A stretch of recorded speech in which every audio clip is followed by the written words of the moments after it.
fallo de la Corte Suprema sobre la inconstitucionalidad de la sede tendrá repercusiones externas, pero también a lo interno, de la cual no se escapa la directiva actual del Congreso. Embajadora Dogu respeta fallo de la Corte de Justicia sobre inconstitucionalidad de la sede e insta al gobierno a respetar inversiones. El COPIN protesta por crimen de Juan López y la iglesia llama a no olvidar el caso y pide investigación imparcial. Tensión entre ganaderos y terratenientes de la zona de la biosfera del río Plátano al romper diálogo con el gobierno por desalojos y destrucción de viviendas. Saludan comunicado de obispos al recoger clamor popular de insatisfacción por incumplimiento con la Sisi y la eliminación del tratado de extradición con Estados Unidos. Presidenta Castro se encuentra en Nueva York para disertar ante la Asamblea de la ONU y poner en la agenda de Guterres el tema de la Sisi. Consejo Nacional Electoral define los nuevos límites para el financiamiento de las campañas políticas. Israel arrecia sus ataques al Líbano con más de 492 muertos y Argentina ordena la captura de Maduro y Diosdado Cabello por crímenes en Venezuela. Este es su noticiero TN5 Estelar con Renato Álvarez y Cristina Rodríguez. El magistrado de la Corte Suprema de Justicia, Mario Díaz, explicó este lunes que ellos no establecieron ningún efecto derogatorio, sino una nulidad de origen de la sede, dado que el Congreso trastocó los artículos pétreos relacionados a la forma de gobierno y el territorio sin estar facultado. Lo que nosotros hemos decretado es el restablecimiento del orden constitucional antes de que se produjera el efecto contrario a la Constitución al haber trastocado los artículos pétreos relacionados con el territorio y con la forma de gobierno concretamente.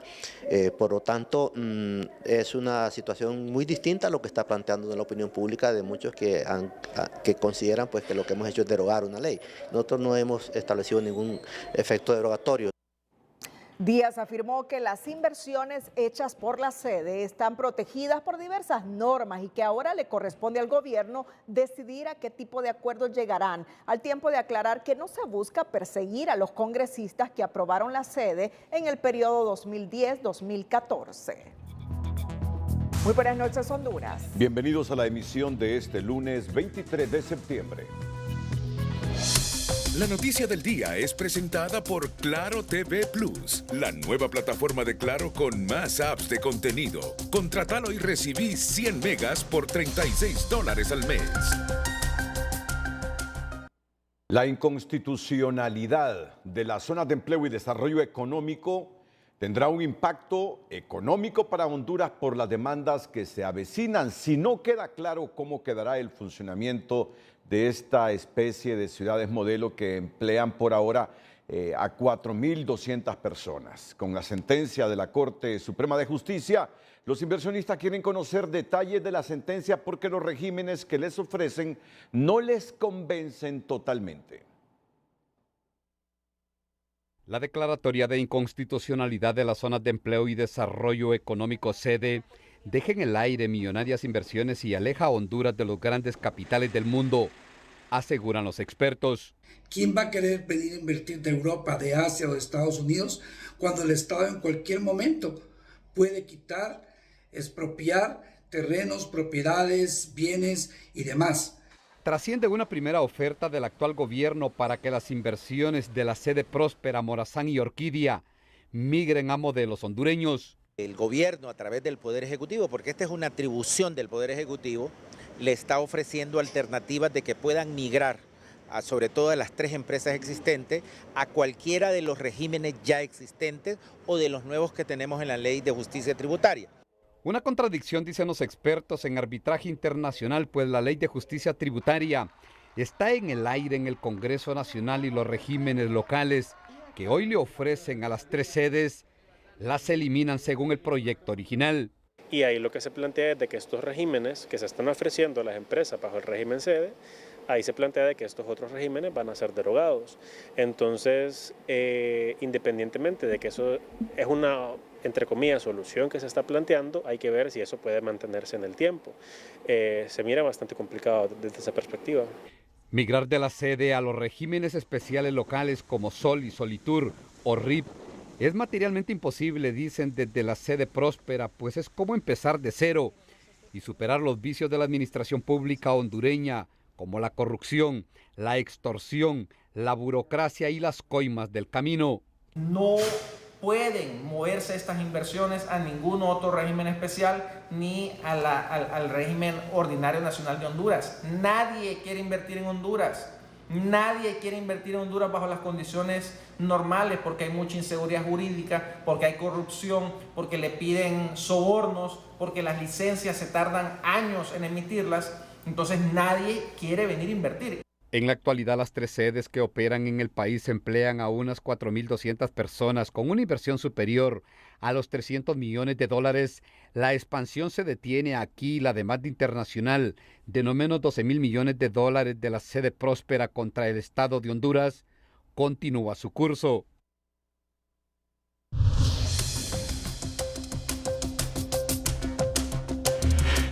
La embajadora de los Estados Unidos, Laura Dogu, aseguró este lunes que respetan el fallo de la Corte Suprema, donde declaran la inconstitucionalidad de la sede, pero instó al gobierno a considerar las inversiones que hicieron las empresas.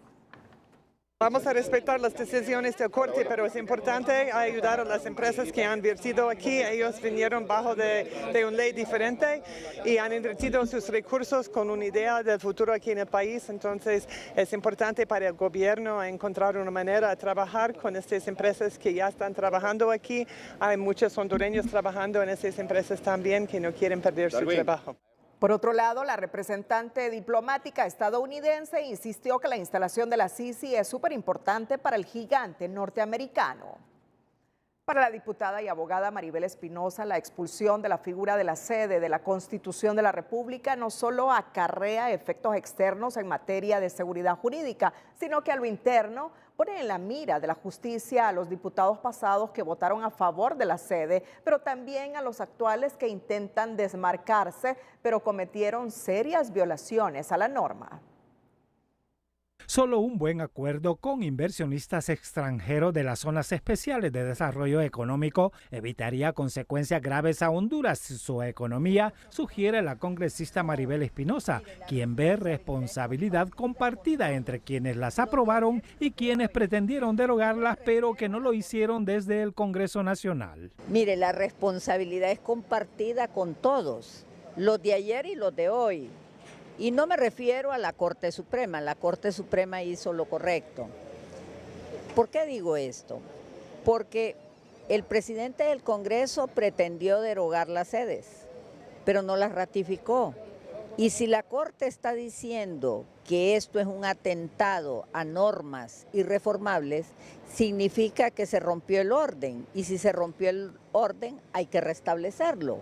Espinosa recuerda que hace 2 años pidió al gobierno resolver el problema a sabiendas que el tema jurídico de la sede saldría del ámbito interno para dirimirse en cortes internacionales, donde Honduras no saldrá bien librada, dice. En ese caso hay una responsabilidad de traición a la patria, entonces hay traición de la patria de todos, incluyendo la señora presidenta, porque Maribel Espinosa presentó un proyecto para invalidar las sedes al comienzo de este gobierno. Fue aprobado en el Congreso, pero no fue sancionado por la presidenta. Y al no ser sancionado por la presidenta, ella incurre en responsabilidad. Los efectos anulatorios desde su inicio, como manda la sentencia mayoritaria dictada por la Corte Suprema de Justicia, indican, según esta congresista, que lloverán demandas para el Estado, obligando a este a sentarse con inversores para buscar acuerdos que mitiguen el daño económico para evitar el colapso de la economía hondureña.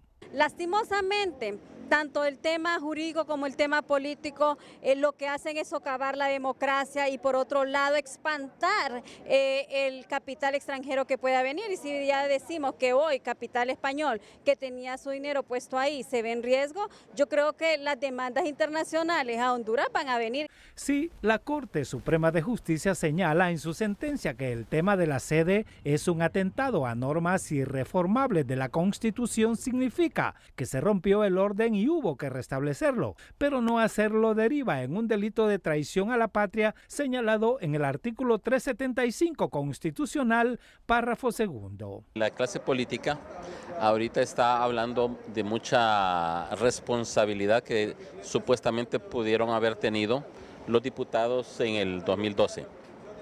Lo que no se han dado la tarea de analizar es siempre ese artículo 375, pero el párrafo segundo. Aquí en el párrafo segundo claramente habla de que las autoridades posteriores, en este caso el siguiente Congreso, venía en la obligación de derogar la ley, y lo hicieron. Lo que no hicieron es ratificarla en la segunda legislatura. Los capitales extranjeros pueden ver un riesgo en lo ocurrido con la sede en Honduras, incluso levantar sus inversiones, situación a la que debe prestarse la debida atención para devolver la confianza a los inversores nacionales y extranjeros, dicen analistas. El diputado por el Partido Libertad y Refundación, Harry Dixon, presentó denuncia ante el Ministerio Público en la que solicita al fiscal general investigar a todos los diputados y diputadas del Congreso que aprobaron con su voto el funcionamiento de las zonas especiales de desarrollo económico en Honduras. Se ha interpuesto una denuncia para que se proceda contra todas aquellas personas que directa o indirectamente se involucraron en la aprobación de las sedes, o sea, de la venta del territorio nacional. Estamos pidiendo al Ministerio Público que pida una copia certificada de la Secretaría del Congreso Nacional para determinar de forma fidedigna quiénes fueron los diputados y diputadas que aprobaron aquel infame decreto que dio lugar a la creación de las denominadas zonas especiales de desarrollo sedes. El diputado Herrera pide al fiscal general que solicite a la Secretaría del Congreso el acta respectiva y que en esta se consigne con nombre y apellido el nombre de todos los diputados que dieron el sí para la creación de la sede. Pero yo hoy tengo fe, tengo esperanza en el abogado Joel Zelaya, que esta vez sí investigue, que esta vez sí proceda contra estas personas que cometieron este delito. Yo tengo fe. Si no pasara eso, yo perdería ya toda esperanza en el Ministerio Público y en el sistema de administración de justicia, porque al abogado Joel Zelaya lo hemos conocido inclusive como un luchador social. Si un luchador social no resuelve esto, ya no hay forma que alguien lo pueda resolver. También dijo Herrera que confía en que el fiscal general dará curso a su denuncia para que posteriormente se decida si procede a iniciar una acción penal como corresponda. Es decir, lo ha reiterado, este criterio lo ha reiterado en esta entrevista al periodista Vicente Turcios, el diputado Harry Herrera. El Ministerio Público presentó requerimiento fiscal para 5 exfuncionarios de la Administración de Gobierno 2018-2022, el ex canciller Lisandro Rosales, el excomisionado de Copeco Gabriel Alfredo Rubí Paredes, la excónsula en Nueva York Jessica Canahuati Fara y los exfuncionarios de Copeco Cristian Elías Santelli Chavarría, Clara Lisset Trejo Moncada y Alexis Yamil Peña. Es una línea de investigación que llevó a cabo la investigación la Fiscalía para la Transparencia y Combate a la Corrupción Pública, ya que de acuerdo a las investigaciones hubo un perjuicio en contra del pueblo hondureño arriba de los 63 millones de lempiras porque se compraron ventiladores mecánicos que nunca funcionaron, eran para pacientes con COVID-19, pero resulta que estos ventiladores fueron recibidos incompletos o con accesorios incompletos para que pudieran funcionar. Estos exfuncionarios son acusados por fraude y violación a deberes de los funcionarios por la compra irregular de ventiladores mecánicos para atención de pacientes de COVID-19, pero que llegaron en mal estado. Hay personas capturadas, Clara Lisset Trejo Moncada y Alexis Yamil Peña Medina, que van a ser presentados ante el juez que está conociendo de este requerimiento fiscal.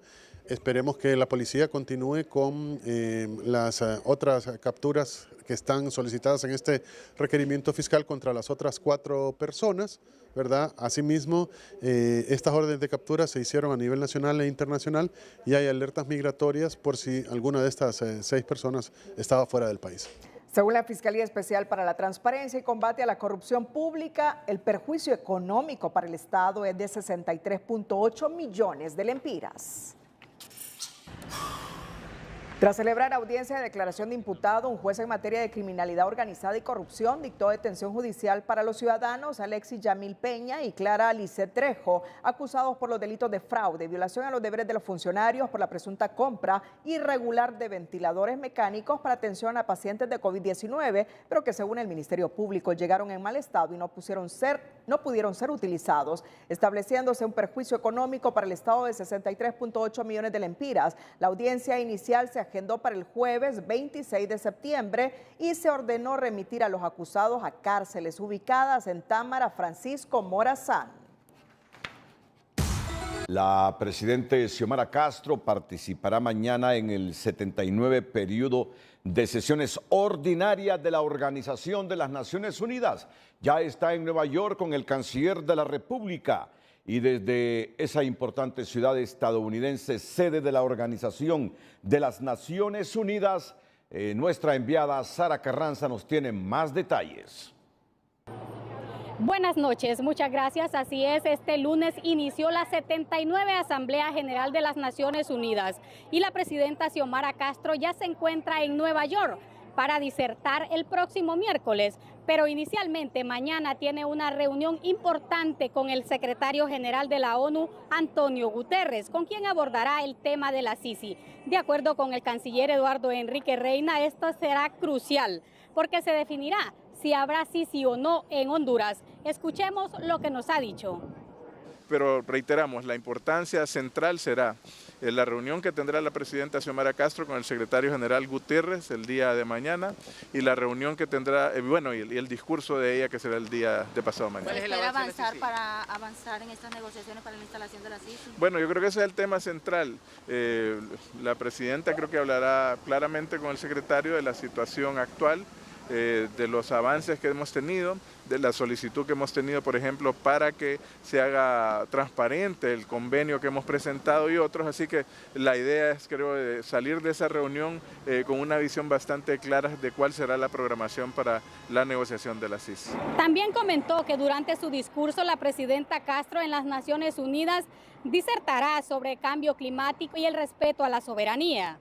Un tema muy importante que la presidenta sin duda lo hará saber en su discurso, el respeto a los principios que marcan a la comunidad internacional, como es el principio de no intervención en los asuntos internos, el respeto a la soberanía de los estados y la igualdad soberana de los estados y el respeto al derecho internacional. Creo que es un tema de fondo que además será esbozado y además los temas muy puntuales que tiene Honduras, como su lucha por el medio ambiente, por un ambiente más sano, su lucha contra el crimen organizado y otros temas que bueno, ya lo verán cuando la presidenta dé su discurso.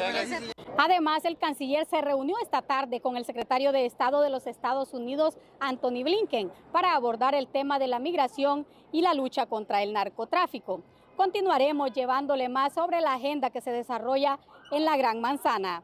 Buenas noches. Los consejeros electorales tomaron por unanimidad las primeras resoluciones para los comicios de marzo de 2025. Entre ellas destacan el mecanismo para la transmisión de resultados electorales preliminares y el valor del voto para definir el techo de gastos de campaña. El Consejo Nacional Electoral en reunión de pleno y por unanimidad de votos definió el mecanismo para la transmisión de los resultados electorales preliminares para las elecciones primarias de marzo del 2025. El sistema va a operar de la siguiente manera. Los miembros de la Junta Receptora de Votos van a trasladarse a un centro de transmisión que estará dentro del centro de votación, escanearán el acta, ese escáner va a generar una imagen del acta y enviarán al Pleno, al Consejo Nacional Electoral y de manera simultánea a los servidores de los partidos políticos, tal como indica la ley, tanto la imagen de las actas de cierre como los resultados transcritos de esa imagen y validados por los miembros de Junta Receptora de Votos, tal cual se hizo en las elecciones de 2021. De acuerdo a Ochoa, se ha definido también dos mecanismos nuevos para las elecciones primarias, entre ellos el que servirá para alertar si hay una doble votación a través del sistema biométrico. Que el dispositivo biométrico pueda alertar a los miembros de junta receptora de votos cuando ha votado en otro partido político y que la cantidad de electores del dispositivo biométrico sea el máximo de electores a registrar en el acta de cierre. Y esto es importante porque en las elecciones primarias de 2021 y en las anteriores también, no se utilizó dispositivo biométrico. El dispositivo biométrico se utilizó hasta las elecciones generales de 2021.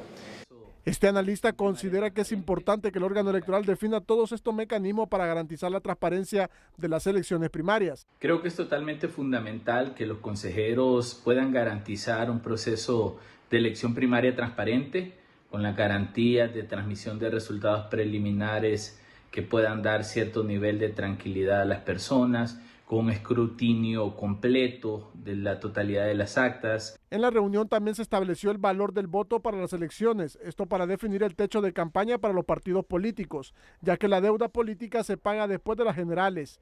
La consejera presidenta del CNE, Cosette López, así lo dio a conocer a través de su cuenta de X. Ha sido fijado el valor del voto en 43.25 lempiras. Asimismo, se ha fijado el límite para gastos de campaña electoral para el nivel electivo presidencial en 505.277.969 lempiras por precandidatura, lo cual se redujo 40 millones con relación a 2021. El Pleno de Consejeros se reúne nuevamente este martes para comenzar a definir el pliego de condiciones para lanzar el proceso de licitación para la contratación de la empresa que se va a encargar de la transmisión de los resultados electorales preliminares TREP. José Andino, Telenoticias. La consejera Ana Paola Hall dice en su cuenta de X, los lineamientos generales del TREP. TREP es la transmisión de resultados electorales preliminares, aprobados hoy por unanimidad, se originan en las opciones que la Dirección de Sistemas del Consejo Nacional Electoral desde marzo presentó al pleno anterior y que se socializaron en el Congreso Nacional y con partidos políticos. O sea que es una decisión institucional, más allá de las particularidades, de los personalismos. Es una decisión institucional, es lo que está diciendo Ana Paola Hall, que también dice, hoy el Pleno ha dado nuevamente muestras de fortaleza institucional. Es la búsqueda del consenso y no de protagonismo lo importante para el país. Honduras es primero. Por eso nos ha alegrado hoy estas decisiones por unanimidad que el Consejo Nacional Electoral ha tomado para las elecciones primarias y generales de 2025. El Consejo Nacional Anticorrupción emitió esta noche un comunicado en donde establece que la integridad del proceso electoral es fundamental para la consolidación de la democracia en Honduras y que para garantizar elecciones primarias y generales transparentes y creíbles es clave considerar los siguientes aspectos. El primero es la implementación del cotejo de resultados. El sistema de transmisión de resultados electorales preliminares TREP debe complementarse con el cotejo del 100% de las actas físicas, asegurando que la voluntad popular se refleje con precisión y legitimidad. El segundo punto es aplicar parámetros internacionales de seguridad. El Consejo Nacional Electoral debe adoptar estándares internacionales basados en el sistema de gestión de la seguridad de la información para fortalecer la eficiencia en la identificación de problemas durante el escrutinio de votos. Finalmente, el consenso y la colaboración de las autoridades electorales es esencial. Que las máximas autoridades electorales se reúnan para discutir y consensuar iniciativas que garanticen el cumplimiento de la normativa nacional y la aplicación de un sistema de seguridad de la información, promoviendo así una democracia robusta. Más adelante, la población de la cabecera departamental de Yoro llora por las precarias carreteras que la rodean. Pero antes, en lo positivo, le contamos avances de la campaña Honduras Más Limpia, iniciada por un ciudadano del occidente del país que ha empezado una cruzada recolectando toneladas de basura en las principales carreteras de Honduras. La noticia positiva es presentada por Fotón, impulsando tu futuro, festejando sus 28 años con los mejores precios y regalías del año. Distribuido por Invesa. Recientemente se inició en Comayagua la campaña de limpieza en el eje carretero CA5, esto con el propósito de llegar hasta Tegucigalpa, actividad programada a desarrollarse en varias semanas, iniciándose en la comunidad del Pajonal de esta ciudad. También ya tenemos la aprobación del señor alcalde, don Carlos Miranda, para apoyarnos en esta campaña. Tenemos la aprobación también de la Secretaría de Educación, que nos va a apoyar. Hoy es un prelanzamiento, esperamos definir ya finalmente la fecha con el señor alcalde. Ya limpiamos 107 kilómetros desde El Poy hasta Santa Rosa, Copán, recolectando 32 toneladas de desechos, y hoy pues esperamos retirar 1 tonelada al menos con este pequeño grupo de 12 personas que estamos acá. Se espera que durante vaya avanzando la actividad, ¿verdad?, algunos centros educativos y más voluntarios se vayan sumando a esta campaña Honduras Más Limpia. Bueno, nos estamos incorporando, ¿verdad?, a esta gran campaña, ¿verdad?, que es algo admirable. Nos incorporamos a este grupo de trabajo que trae Kering Arita, ¿verdad?, desde Copán, y pues como Comayagua está en el centro del país, pues estamos en una posición geográfica impresionante. Pues qué bonito es dar el primer paso. Enhorabuena con este proyecto de limpieza y buena suerte en la recolección de basura por todo el eje carretero CA5. Desde Comayagua, Ciudad Colonial, reportó para TN5 Estelar Sandra Pérez. La carretera que desde la ciudad del Progreso conduce a Yoro ha llevado a grupos de pobladores lloreños a reparar con sus propios recursos y fuerza de trabajo esa vía caracterizada por una serie de cráteres y derrumbes que no han sido del interés en ser reparados por diferentes gobiernos, con palas, carretas y máquinas que alquilan para preparar asfalto. Los habitantes de Yoro están enviando un mensaje de compromiso con su comunidad ante la orfandad del gobierno central y municipal. Su infraestructura totalmente destruida confirma que el departamento de Yoro, en especial su cabecera, y a excepción del Progreso, es uno de los más olvidados a lo largo de la historia. Es lamentable que en esta carretera tan transitable esté en peores condiciones. Creo que es una de las peores que existen en todo el país. Las ambulancias cada rato se quiebran los repuestos, los amortiguadores, y no hayamos qué hacer. Definitivamente un pueblo olvidado por las autoridades. No podemos decir que esta es una calle porque son cráteres lo que hay. Esa impotencia por la orfandad que enfrentan ha obligado a sus habitantes a conformar grupos de trabajo de jóvenes y adultos, hombres y mujeres, para realizar operativos de bacheo a lo largo de la carretera que desde la ciudad de la lluvia de peces conduce a Morazán, El Negrito, Santa Rita y El Progreso. Sin embargo, la entrega y compromiso no es suficiente. Todo comenzó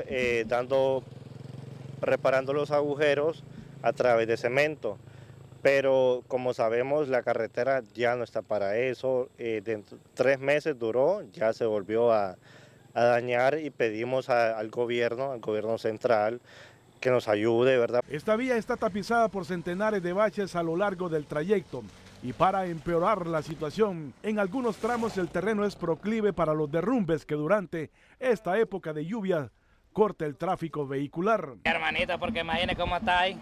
En la mañana y en la madrugada que no había paso, dicen. Siempre que llueve no hay paso. Es correcto. Sí, siempre se lava. No, porque deberían de hacer un muro ahí de contención para que no siga lavándose eso ahí. Está tremendo entonces. Aquí un grupo de jóvenes de la comunidad de Jicarito en Morazán pasa pendiente de cada lluvia porque están claros que después no hay paso y están listos con palas y piochas para rehabilitar la carretera. Le manda un llamado que nos mande palas y piochas para nosotros armar la calle más, Tuani, porque puente creo que no van a hacer nunca aquí. Esta carretera fue construida a principios de los 80 y durante este tiempo ha recibido un raquítico mantenimiento. A esto se suma otra vía que está en peores condiciones y que desde Yoro conduce a la capital. Nos ha tocado hacer manifestaciones para que nos puedan escuchar las autoridades de gobierno, Y es un llamado para los diputados, que son las personas que tenemos como que gestionan por esta carretera. Usted ha venido en el transcurso de esta calle y es un desastre, Mario, de aquí del medio a la ciudad de Yoro también es un desastre, como también de aquí del medio hacia el municipio de Sulaco. Son calles, carretera central que ya no se puede transitar en estos momentos. Lamentan los yoreños que una comitiva de la Secretaría de Infraestructura y Transporte llegó a la zona, pero solo a tomar nota. Yoro es un departamento productor de maíz, frijol, café y ganado, con un fuerte comercio y el único departamento que puede presumir el fenómeno de la lluvia de peces. Literalmente esta carretera es un dolor de cabeza para los habitantes de Yoro. Por eso claman a las autoridades a que vuelva la mirada hacia esta zona e impulsar el desarrollo. Mario Landa, Telenoticias.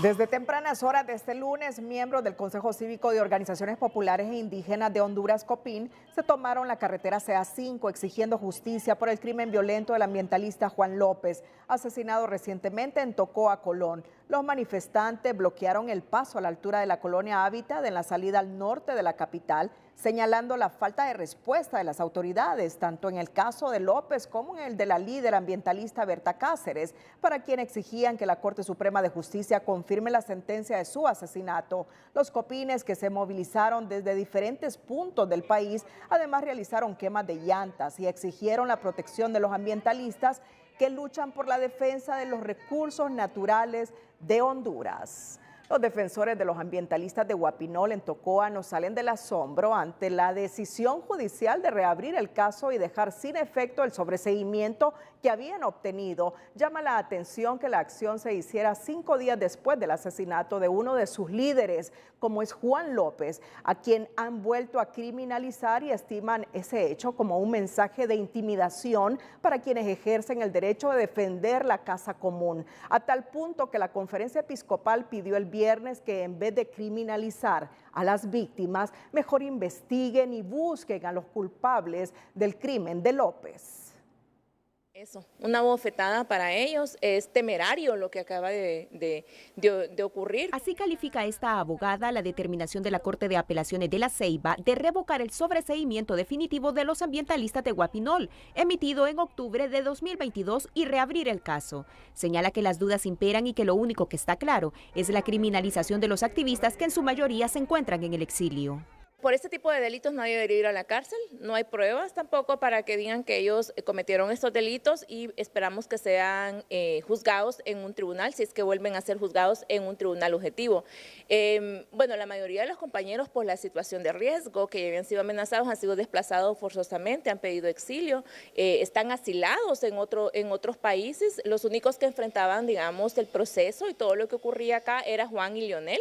Para Oliva, el hecho de reabrir el caso Guapinol a 5 días del asesinato de Juan López, líder ambiental de Tocoa y uno de los 5 imputados en el caso, envía el mensaje que hay intereses ocultos en el Poder Judicial. Pero en la Corte Suprema de Justicia explican que solo se busca restituir el debido proceso para cada uno de los imputados. Las primeras audiencias que deben realizarse y que debe ejecutar el juez de primera instancia es convocar a las partes para el desarrollo de las audiencias debidas. La primera, la audiencia de declaración de imputado, y la audiencia inicial. Y en esa audiencia definir si existen los elementos suficientes o no para dictar un auto de formal procesamiento o no, ¿verdad? En ese caso, pues volver al tema del análisis del sobreseimiento.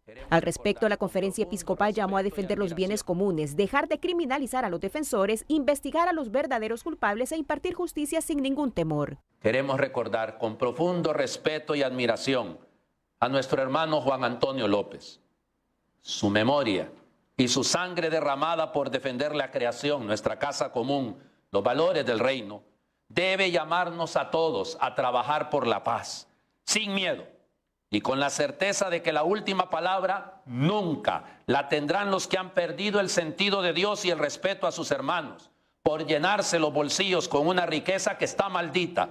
La defensa de los ambientalistas informó que cuentan con los recursos legales y que presentarán un amparo ante la Corte Suprema de Justicia. En el Bufete de Justicia para los Pueblos lamentaron la situación de los ambientalistas, miembros del Comité de Defensa de los Bienes Comunes y Públicos de Tocoa. Señalan la responsabilidad del Estado en el asesinato de Juan López y advirtieron que con este nuevo giro que ha tomado la situación presentarán un nuevo caso internacional contra el Estado de Honduras. La revocatoria del sobreseimiento otorgado a los defensores de Guapinol, incluyendo al asesinado líder ambientalista Juan López, por parte de un tribunal de apelaciones de La Ceiba, evidencia el poder de la industria extractivista y sus influencias en la justicia, ignorando los daños ambientales ocasionados en la zona y criminalizando a quienes defienden la casa común, opinan grupos humanitarios y especialistas en derecho humanitario. Resulta indignante para la directora de Azopodeu que en medio del dolor por el reciente asesinato del líder ambientalista Juan López se revocaran los sobreseimientos que otorgaron al fallecido y otros 5 defensores del río Guapinol, evidenciando cómo los tentáculos de las grandes empresas extractivistas de la zona tienen de rodillas a los operadores de justicia. Ahí están todos los operadores de justicia coludidos, que mandan presos a los defensores y rinden pleitesía a las empresas, a los terratenientes y toda la gente que tiene poder en esa zona. ¿Qué hay detrás? Pues hay detrás poder económico y poder político.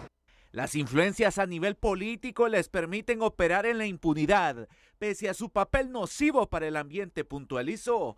No se investigan las denuncias por el daño ambiental generado por inversión en Los Pinares y Ecotec, pero sí continúa la criminalización a defensores del Parque Nacional Carlos Escaleras, cuestionó este analista, para quien no es suficiente que cambiaran las cabezas del Poder Judicial y la Fiscalía, en vista que las estructuras opacas se mantienen intactas.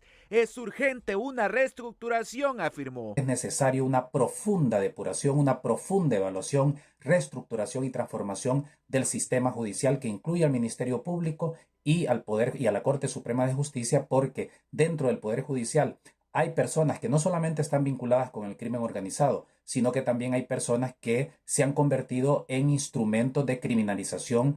Tanto el fiscal general Joel Zelaya como la presidenta de la Corte, Rebeca Raquel, anunciaron investigaciones a la Corte de Apelaciones de La Ceiba.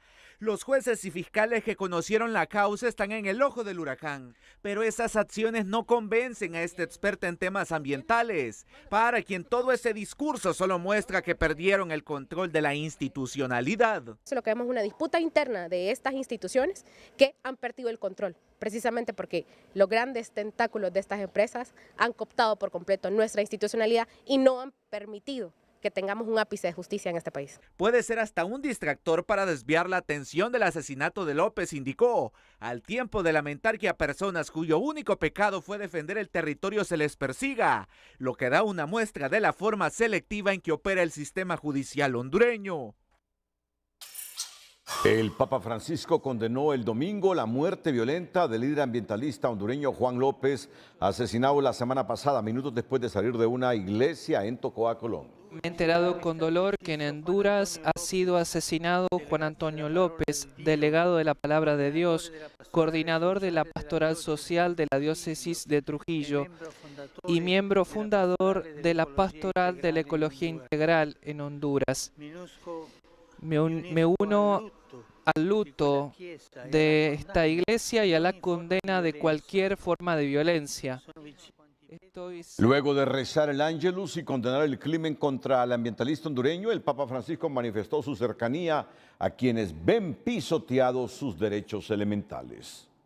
Ganaderos y productores se congregaron hoy en Catacamas, descendiendo de las zonas montañosas tras recibir un mensaje de que la ministra de Ganadería los recibirá este martes a las 10 de la mañana. Sin embargo, advirtieron que de no cumplirse esta promesa, recordarán al gobierno que ellos mismos enseñaron al pueblo a tomarse las carreteras. Si no se logran acuerdos, amenazan con cerrar todo el departamento de Olancho. Y si no hay respuesta, si no hay solución a eso, nosotros vamos para las calles. Nosotros no vamos a despegar el pie del acelerador. Vamos a ir a las calles porque eso nos enseñó el propio gobierno. Pues vamos a estar al pie de la bandera. Ya le dijimos a los pastores que se preparen para que hagan una vigilia, porque hoy al gobierno le hemos respondido con altura, porque el gobierno pensó que nosotros éramos vándalos y no somos ningunos vándalos. Queremos agotar todas las instancias del diálogo y eso lo hemos dicho. Cerrato afirmó que el gobierno no puede negarse a sus peticiones, ya que están dispuestos a reforestar y a no cortar ni un árbol más en esas zonas. La ruptura de las pláticas entre el gobierno y los sectores ganaderos y terratenientes de las zonas aledañas a la reserva del río Plátano preocupan a los ecologistas por las tensiones que se puedan suscitar y frenar el avance del plan del gobierno de cero deforestación, al advertir la presencia del crimen organizado. Según los militares, la destrucción de viviendas hechas en la zona núcleo han sido infraestructuras usadas por el narcotráfico y ellos tienen instrucciones de parar su avance. El rompimiento del diálogo entre el gobierno y pobladores de la biosfera del río Plátano y otros sectores aledaños a la reserva genera preocupación a este analista. El retiro de la mesa de negociaciones de los ganaderos y terratenientes que han invadido tierras que son de patrimonio nacional es un paso hacia atrás en la protección y conservación de los bosques y ríos de la zona, considera. Que al no tener acuerdos entre la estrategia cero deforestación y las comunidades que han ocupado territorios dentro de las reservas naturales, implica un riesgo para el avance de esta estrategia, ¿no? Queda en puntos suspensivos los acuerdos que se pudieran haber logrado. Según lo informado por el Consejo Nacional de Defensa y Seguridad, los ocupantes de la biosfera se organizaron para boicotear el Plan Ambiental Cero Deforestación al 2030, con su negativa a detener el avance de la agricultura migratoria y ganadería extensiva. Pero este representante de los pobladores desalojados niega ese extremo y explicó que están definiendo las acciones de respuesta que realizarán. El gobierno ayer emitió un comunicado totalmente contradictorio, contrario a lo que hemos discutido, y ahorita estamos tratando de pulir lo que es una contrapropuesta a lo que ellos nos hicieron, sacando todos aquellos puntos que son lesivos para la comunidad. Respecto a los desalojos en las Fuerzas Armadas, señalaron que solo siguen la instrucción de proteger los recursos naturales y que si han realizado destrucción de inmuebles son instalaciones utilizadas por narcotraficantes. Se han inhabilitado varias carreteras que habían sido aperturadas de manera ilegal, carreteras incluso de gran extensión. Asimismo, se han localizado, asegurado y erradicado al menos 3 plantaciones con arbustos de hoja de coca. También en esta operación se ha destruido una instalación que era utilizada como albergue por supuestos miembros de estructuras criminales vinculadas al narcotráfico y también era utilizada como centro de procesamiento de droga. En la Coalición Ambiental de Honduras opinan que las acciones del Plan Cero Deforestación son tardías y temen que todo el territorio recuperado en los recientes desalojos al final solo beneficie al crimen organizado. Se ve como una estrategia de limpiar un área que es de sumo interés para el gobierno y que esta área también podría ser aprovechada por el sector del crimen organizado para la expansión probablemente de cultivos que nos van a poner en una situación muy peligrosa. Las protestas de algunos habitantes del departamento de Olancho iniciaron con los desalojos en la biosfera del río Plátano, la reserva Tahuaca-Asacni, el río Batuca, río Cocó-Segovia y la cordillera Entre Ríos. Los especialistas en temas ambientales llamaron a ambas partes al diálogo y recomendaron enfocarse en resolver el grave problema ocasionado por la deforestación en la zona, que está causando un deterioro ecológico irreversible y un aceleramiento del cambio climático. En la sección del emprendedor, un grupo de jóvenes sordas impulsan el emprendimiento Donas Sin Barreras en el Progreso Lloro, con el que no solo buscan llevar recursos económicos a sus hogares, sino demostrar que son personas útiles a la sociedad. El emprendedor de hoy es presentado por Ficosa. Ahorra para lograr todo lo que te propongas porque en Ficosa tienes todo el respaldo para que descubras cómo ahorrar es poder.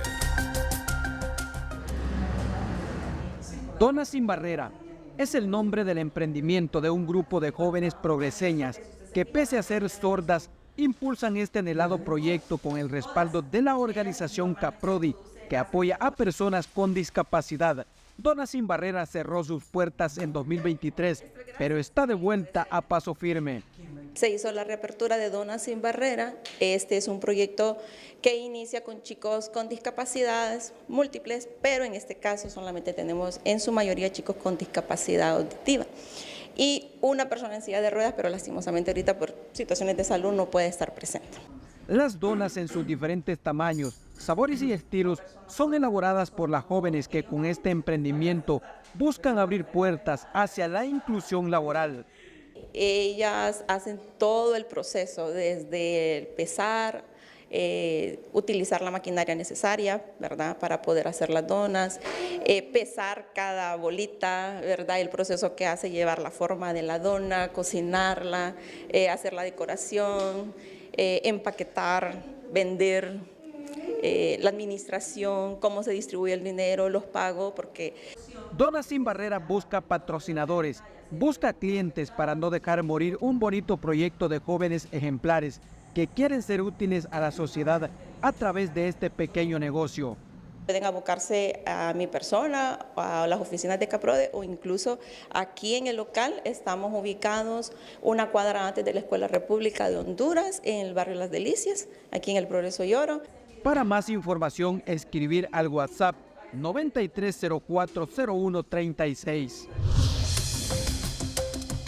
El anuncio de la calificadora de riesgo Standard & Poor's de otorgar a Honduras una perspectiva de riesgo de estable a negativa es la suma de varias decisiones que van desde la caída en las reservas internacionales, el manejo del mercado de divisas y otras medidas tomadas fuera de tiempo, afirman los analistas económicos al indicar que ello puede llevar a afectar las condiciones de crédito para Honduras.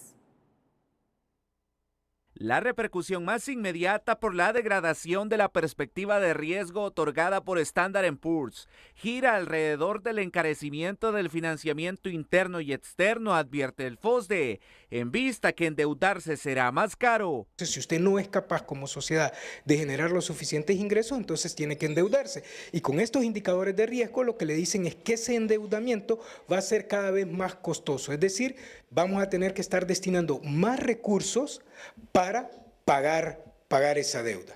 Y eso no es sano para las finanzas públicas. Al pasar de una perspectiva estable a negativa, el gobierno verá más compleja la colocación de instrumentos de deuda, dado que se le aplicarán tasas de interés más elevadas por el riesgo que implica, lo cual puede llegar a deteriorar las condiciones de crédito del país, puntualizó. Todo es consecuencia de una serie de medidas erróneas y a destiempo en materia de política monetaria, además del mal manejo del mercado de divisas que dificulta el acceso a dólares, la salida del CIADI, la caída de las reservas internacionales y las pérdidas del ENE, señala este analista, para quien Honduras deja una mala imagen a la inversión extranjera. Genera señales negativas para los inversores, principalmente porque ellos repiensan mucho el tema de dónde van a colocar sus inversiones, principalmente son inversores extranjeros, y si ven una calificación negativa ya genera de una u otra manera alarma. Standard & Poor's adelanta que si las condiciones no mejoran en los próximos 6 a 12 meses, podría haber un ajuste a la baja en la calificación crediticia, pero la llave de la salvación la tiene el gobierno de lograr un nuevo acuerdo con el Fondo Monetario Internacional. Su principal aval, señala el jefe de economía de la UNA, puesto que se le abren las posibilidades de acceder a recursos de forma directa. Estamos entrando al último periodo del año, ya casi al último trimestre.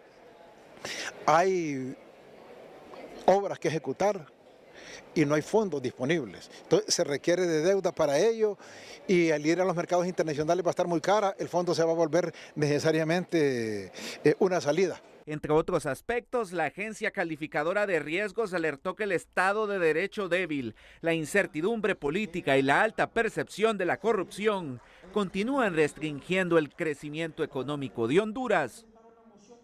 El precio de la canasta básica sigue en ascenso. En los últimos 2 meses se disparó en casi 200 lempiras, subiendo a 12.440 lempiras mensuales para una familia de 5 miembros. Y según los productores, los meses de julio y agosto tuvieron que aumentar los precios de los productos por las lluvias y falta de mano de obra en el campo. Economía Hoy es presentada por Banco de Occidente. Ahorra en cada etapa de tu vida con Banco de Occidente.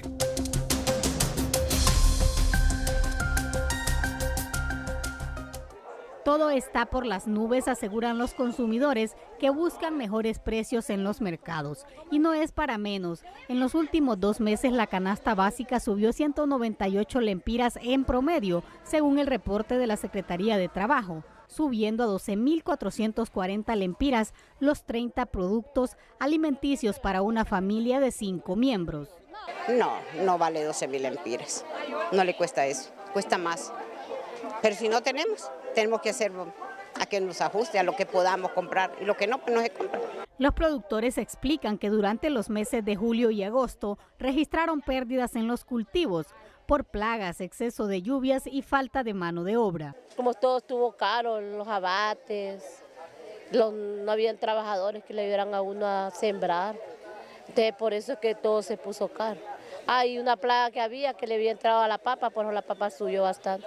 Explican que por lo menos este mes las verduras ya comenzaron a bajar de precio. Sin embargo, otros productos básicos como huevos, leche, carne y arroz mantienen precios altos. Así como está la situación, 12.000 lempiras y nuestras familias son generalmente mínimo de 5 personas, que 12.000 para ya tener una vida digna se quedan cortos, la verdad. Desde el gobierno aseguran que están trabajando en articular esfuerzos con Banasupro y Ahorroferias para que la población tenga acceso a una canasta básica más económica. Para que existan mecanismos de apoyo para la reducción de estos precios y a través de Banasupro que exista otro canal para el acceso a estos productos de la canasta básica a la población hondureña. La funcionaria explica que en algunos casos se registran alzas por pura especulación, como ha ocurrido las últimas semanas con el cartón de huevos, por lo que advierte sanciones.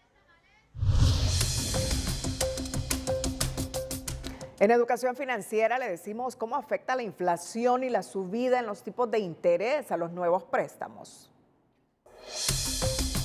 Educación Financiera es presentada por Banpaís. Compra todo lo que quieras y divídelo en cuotas a 0% interés con tus tarjetas de crédito Banpaís. ¿Cómo afectan la alta inflación y la subida de los tipos de interés a los nuevos préstamos? Cuando la inflación es alta y los tipos de interés suben, los nuevos préstamos son más caros y menos accesibles. Cuando la inflación es elevada, los precios de los bienes y de los servicios aumentan considerablemente. Los bancos centrales suelen subir sus tipos de interés para hacer frente a la inflación, y esto influye en los tipos de interés que cobran los bancos comerciales por los préstamos. Esto significa que tiene que tener más cuidado con su dinero y evitar solicitar préstamos cuyas cuotas supondrían una parte elevada de su presupuesto. Asegúrese de disponer siempre de dinero suficiente para pagar las cuotas del préstamo. Por ejemplo, si quiere hacer una compra importante como un coche, le costará más porque los precios de los automóviles serán más elevados, y si necesita financiación, tendrá que solicitar un préstamo mayor y pagar más intereses. También es posible que le resulte más difícil obtener un préstamo de un banco y devolverlo. El Comisionado Nacional de los Derechos Humanos expresó este lunes su preocupación por el aumento de denuncias de estigmatización y discriminación y despidos en contra de personas con VIH en sus centros de trabajo, tanto en el sector público como en el privado en varios departamentos del país. Sí, viendo, ¿verdad? Muchas denuncias sobre despidos a personas tanto en el sector público como en el privado. Se hacen procesos de hostigamiento por su condición de VIH, ¿verdad? Y eso es de alta preocupación para la Defensoría de Personas con VIH del Comisionado Nacional de Derechos Humanos, pues las personas están siendo víctimas de acoso, violencia y hostigamiento por parte de los empleadores. Maradiaga señaló que otra de sus preocupaciones es que se solicite la prueba de VIH como requisito para ingresar o permanecer en un empleo, una práctica prohibida por la Ley Especial de VIH por constituir una violación a los derechos humanos.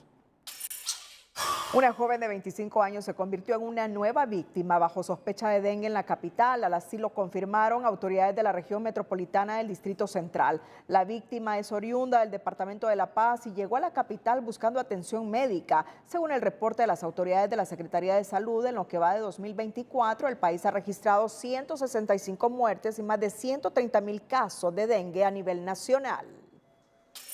El Instituto Hondureño de Seguridad Social, en relación a las atenciones durante la Semana Morazánica, informó este día a sus afiliados que todos los servicios de salud, así como las áreas administrativas, estarán operando de manera normal el lunes 30 de septiembre y el martes 1 de octubre. Por consiguiente, el miércoles 2, jueves 3 y viernes 4 de octubre se tomarán el asueto, acorde a lo estipulado en el Decreto Legislativo 78-2015, correspondiente a la Semana de Asueto. Durante esos días Únicamente se mantendrán habilitados los servicios de emergencia de los hospitales del Instituto Hondureño de Seguridad Social, así como las especialidades en Tegucigalpa y Regional del Norte en San Pedro Sula. En tanto, las citas médicas indicaron que no serán reprogramadas, y respecto a los pacientes con hemodiálisis que tienen calendarizados sus tratamientos durante los días feriados, las áreas de atención permanecerán disponibles.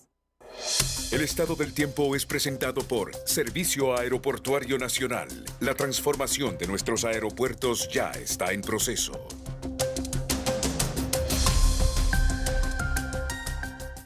Hola, ¿qué tal? Las lluvias de las últimas horas lastimosamente ya dejan inundaciones en varias regiones del territorio hondureño, y la mala noticia es que las lluvias van a continuar. Está el huracán John en el Pacífico, pegados a las costas mexicanas, y este ciclón en formación que precisamente nos está dando ese giro monzónico o giro centroamericano que está atrayendo humedad desde el Pacífico. Esa humedad gira y regresa, y vemos los picos de la zona intertropical de convergencia totalmente sobre el territorio nacional, y así se va a mantener por lo menos para estas 24 horas, y con tendencia a que se mantenga para los próximos días de esta semana. Este sistema se está formando y algunos modelos nos están arrojando que se podría convertir en un intenso huracán hasta en categoría 5. ¿Y cuál es el desplazamiento que va a tener? Pues ya lo vamos a ver mientras vemos la ubicación de John, y precisamente esta es la proyección de este que podría ser el huracán Helen, que se está formando al noreste del territorio hondureño y que está generando indirectamente mucha inestabilidad. Esta es la trayectoria que tomaría para llegar directamente como un poderoso huracán a impactar la parte oeste de la Florida, mientras los índices de humedad relativa para esta próxima jornada están entre 97 y 100 sobre el territorio hondureño, y observamos toda esta línea de inestabilidad que cruza el territorio hondureño. Es absorbido por el sistema en las próximas horas, que comienza a fortalecerse y ya está cada vez un poco más conformado con una circulación como lo estamos viendo, y el potencial de lluvias para esta jornada de martes es fuerte, con acumulados intensos por encima de los 100 milímetros en la zona sur, oriente, algunos puntos del centro y occidente. 2 metros la altura máxima del oleaje en el litoral caribe, y ojo a la salida del Golfo de Fonseca, 4.6 metros. Así que por favor, extremar precauciones, a cuidarse mucho. Siempre les queremos como televidentes y no como noticia. Que la pasen bien.